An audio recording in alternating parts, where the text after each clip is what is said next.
During times of protest and of war, journalists can be found on the front lines. They often march into danger, risking their lives in search of truth. Today, the most dangerous place to be a reporter in the Western Hemisphere is Mexico. Reporters there are the targets of drug cartels angered by news coverage and corrupt public officials looking to silence critics. The Mexican government says it has passed laws to protect journalists and has established a special prosecutor's office for crimes against freedom of expression. So far, these efforts have proven mostly ineffective, and Mexican journalists say crime and corruption are killing the basic promise of a free press, but they refuse to be silenced. Manuel Bojorquez met with some of the journalists who go to work every day, wondering if their next story will be their last.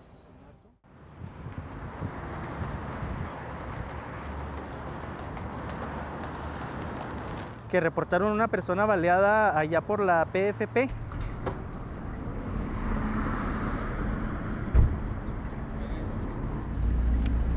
Rolando Nájera is a journalist.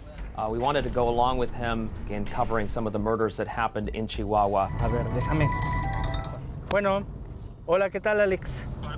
We just met Rolando maybe about half an hour ago, and within that time, he already had a call about a person that was shot. Un ejecutado y con las manos amarradas. So the body's still right there. So this is a busy street. You have businesses all around here. This is just horrific to see this and to know that this just happened. It seemed to be cartel violence because this person who was killed was bound and gagged in what appeared to be an alley, a pretty busy area of town. Somebody here is sending a message. Sí, es un mensaje.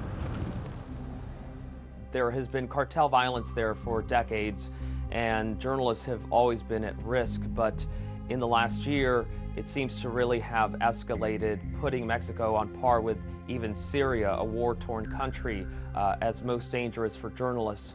Bien, bien, ¿y tú? And it was interesting to see that Rolando didn't go by himself. He communicated with other journalists in the area. They all like to go in packs because that makes them feel more safe.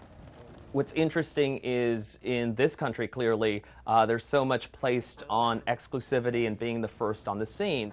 But there, they've given that up for their safety. The police tape just came down. It's only about an hour after this execution-style killing was reported, and police, that's all they're going to do here. Pick up the body, maybe do some investigation, but also move on to the next. They've got so many of these types of cases.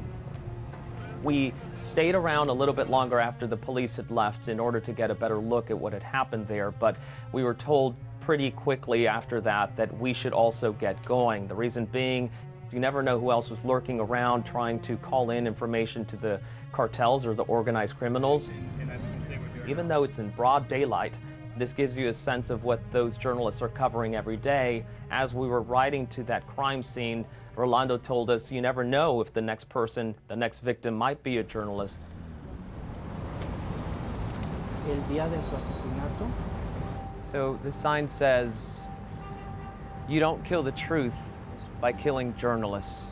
Rolando told us that he had started to really question what kind of coverage he wanted to do more for his safety. And that's indicative of what many see as the big problem there, that if you have more journalists who are afraid or not covering these types of things, then you don't have people paying attention to what's happening, and in their view, the bad guys could win if the journalists stop reporting on the corruption and the violence down there. But there are so many journalists who said no matter what the risk is or how many threats we receive, we still plan to continue to do our work. So they will risk their lives in order to, in their words, improve the situation in their country, and they feel that if they don't do it, no one else will, that they can't be silent because then nothing changes.